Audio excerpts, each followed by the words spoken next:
1, 2, 3, go.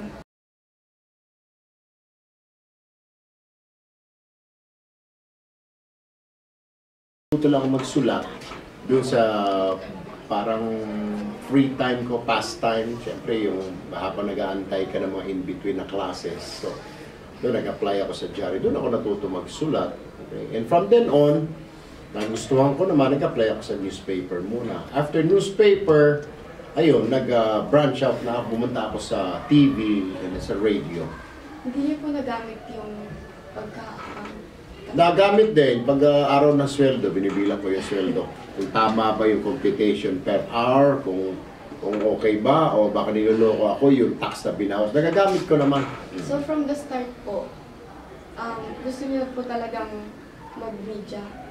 Wala, yeah. Yung kuya ko lang si Ramon, siya yung nagpapaaral sa akin. Siya yung panganay, ako yung bunso.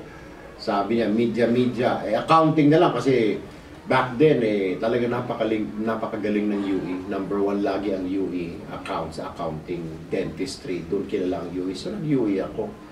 Pero hindi ko love talaga. Ganun pala yung pag hindi mo love yung kurso mo, hindi mo ipapractice, di ba?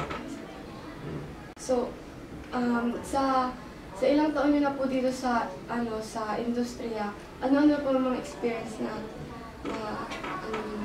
Marami. May mga masaya, may mga malungkot, may mga aral sa buhay na natutunan ako. Dahil syempre, yung pagkikipagsalamuha mo sa mga tao, sa araw-araw na ginawa ng Diyos, lalo nung reporter pa ako, nalalaman mo yung buhay ng tao, nalalaman mo anong nangyayari sa lipunan, nalalaman mo ano ang mangyayari, okay?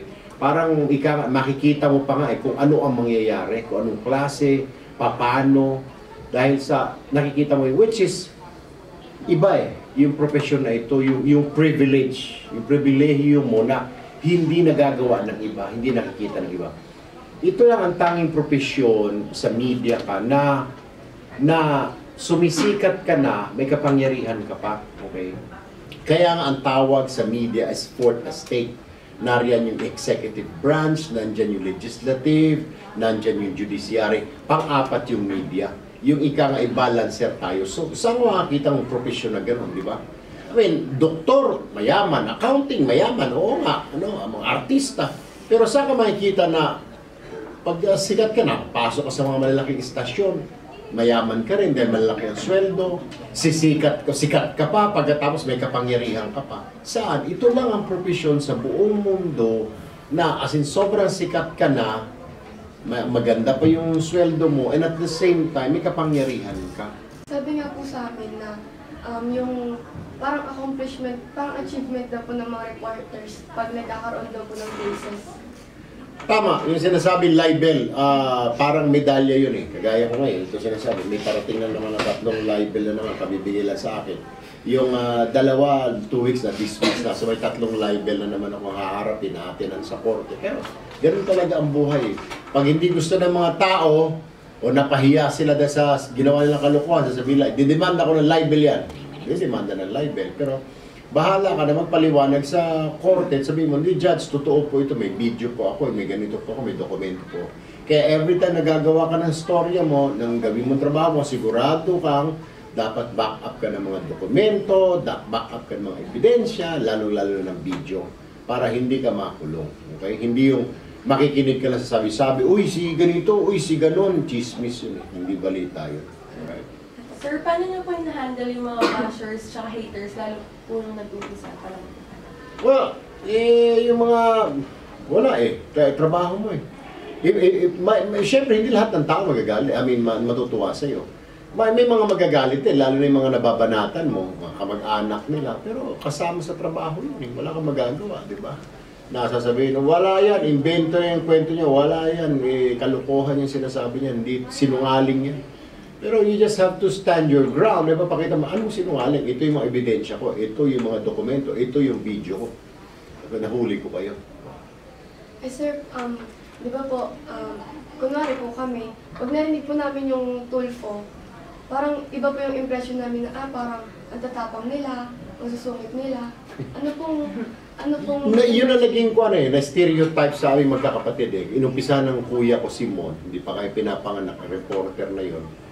ganun nangyari na kami lang yung media na siya yung nagpauso nun, na nagsusulat sa dyaryo na makikita mo, nagmumura talaga. May makikita kang mga bitch, mga witch, mga shit. Nung sinaunang panahon, 1970, wala ka maririnig ng gano'n.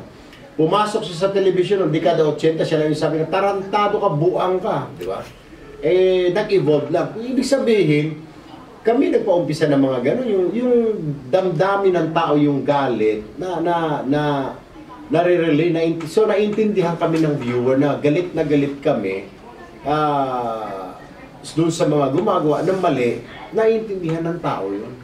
Kasi siguro nagsawa na sa amin yung KBP, kabibigay ng memo, yung MTRCB, nagsawa na. Yun talaga yung style namin, yung firebrand of journalism, kakaiba.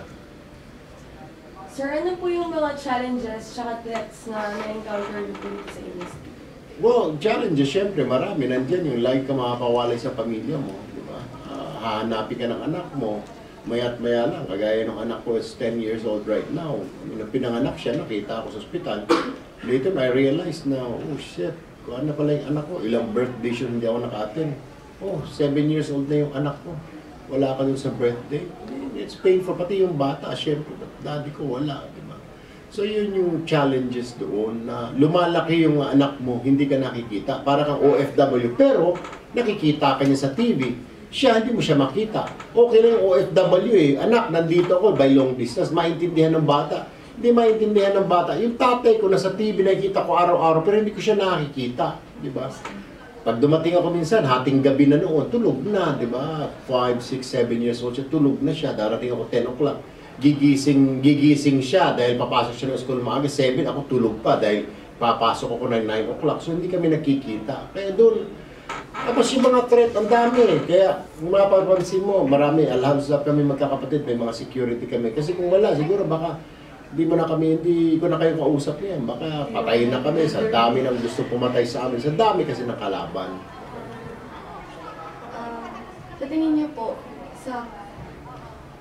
bakit po hanggang ngayon sinusuportahan pa rin po kayo ng mga tao kahit na madaming criticism na kasi alam nung tao yung sa amin kasi hindi lang pagbabalita alam ng tao pag lumapit ka sa amin tutulungan ka namin, itataya namin yung buhay namin, okay lang i-demanda kami, minumura kami, may mga kaso lalapit ka sa akin, ikaw tapos i-demanda ko, sir tulungan mo naman ako, parang anong nangyari kasi parang takbuhan kami ng mamaya na walang malapitan na.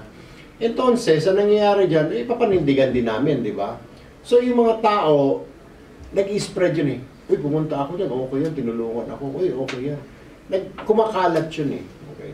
Doon nagiging notorious kami doon sa mga masasama na elemento. Pero yung mga nangangailangan ng tulong, mga inaapi, yun yung image namin na ito yung tagapagtanggol ng mga naaapi, okay?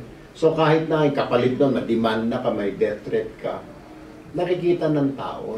So yung suporta mas dumarami.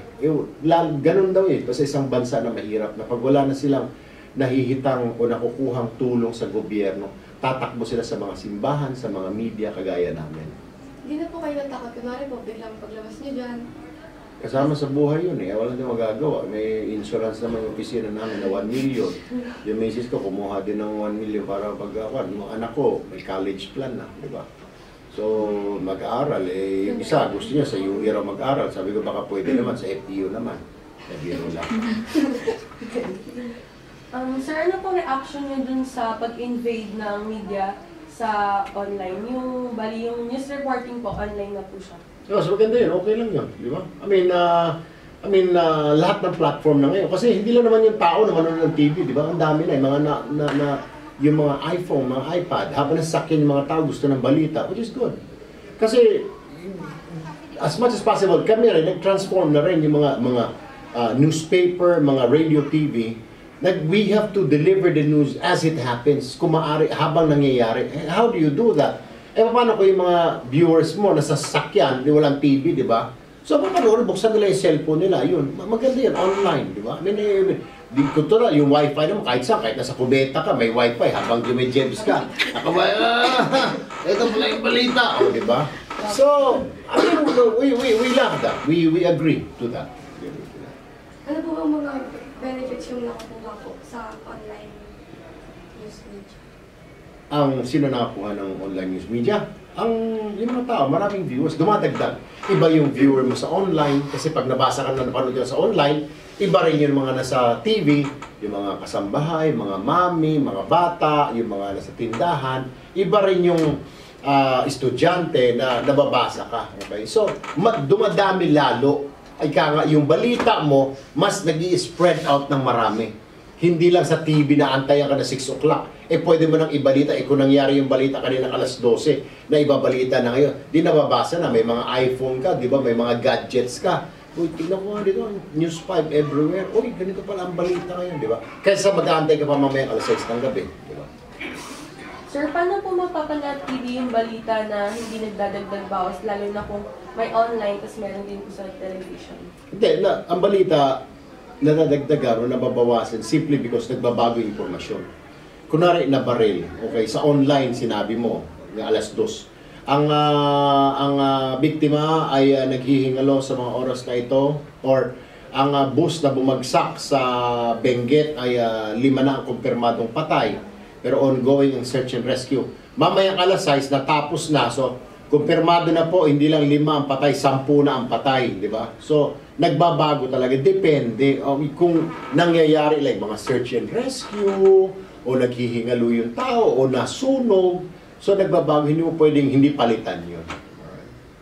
Sir, last question po. Sa tingin niyo po, ano po yung future ng mga online journalist ngayon? Well, alam. I mean, lalo na now, like right now, maaring mahina kami sa TV, mahina kami sa yung the usual na platform, pero napakalakas ng News 5 everywhere. We are gunning right now, 1 year mahigit pa lang ang News 5 everywhere, nasa 1 billion na ang nagpa-follow sa amin. So, ibig sabihin, actually, nasa top 5 kami sa buong mundo compared with CNN and other BBC. I-click mo, mag-type ka News 5 everywhere. News, tapos number 5 everywhere. Nakikita mo roon, yung mga followers. Pinapanood ang tao. Kasi kami lang yung may buong kwento. Hindi kaya ng ABS, pasulpot, maliliit lang. O sa amin talagang buong report. Kasi po parang, di ba, parang kami po, pag tinatanong po kami, anong course mo? Parang sabihin po namin, MASCOM. Parang, ay, ang hirap po mga trabaho dyan, di ba? Hindi. Actually, depende. Kung gusto mo maging, pag sinabi mong MASCOM ka, pwede, you can be in a newspaper, you can be on TV, you can be a teacher, you can be, kasi you are a communicator, you communicate, di ba? Ngayon, kung mahihain ka, huwag ka na mag-MASCOM, dahil sayang lang. Dapat inaasahan mo, i-interview ka ng tao, magsasalita ka sa TV, sa radyo. Kung mahihain ka, timid ka na. Huwag ka na lang mag-MASCOM, mag-matric ka. Yun ang dapat ipasukan mo. Kasi mali yung pinasukan mong kurso, di ba? MASCOM, we are communicators. Mass communication, communicate. Natural. Pwede ka mag-teacher, you can be a teacher, you can be a spokesperson, you can be a lot. You can be a public relations officer ng mga malalaking companies. Marami. You can be in the call center. Mani-mani na dapat ang call center sa atin because we're MASCOM graduates, di ba? You guys are MASCOM graduates. Mani-mani na, pagtatawanan mo na lang yan. You can be an educator, di ba? So, ang dami mong pwedeng puntahan. Hindi lang sa TV, hindi lang sa dyaryo, radyo. But ito yung mga professions na ito, di ba? You can be at the front desk of the hotel. Kagaya yung sinasabing HRM, hindi nga kulang sila sa... Sino bang kakaharapin mo, di ba? Pag nasa front line ka na sa pupunta yung turista, sino bang haharap, di ba? When you have good communication skills, matutuwa yung foreigner sa'yo, di ba? So, MASCOM, I mean, I go to Boracay, sabi ko, Neng, anong graduate ka? HRM? Hindi po, MASCOM po ako. MASCOM po, Lasal, like that. O flight attendant ng PAL. Anong course mo? Siguro tourism mo, MASCOM graduate. Mas kakaiba, mas magaling siya compared sa course talaga na yun. Di ba? Natural. Yung nga lang ako medyo mali. Accounting, at ako napunta dito. Yun na nga eh. Ano? Okay. Alright, sige. Okay ha. Alright, sige. Pa-picture na tayo.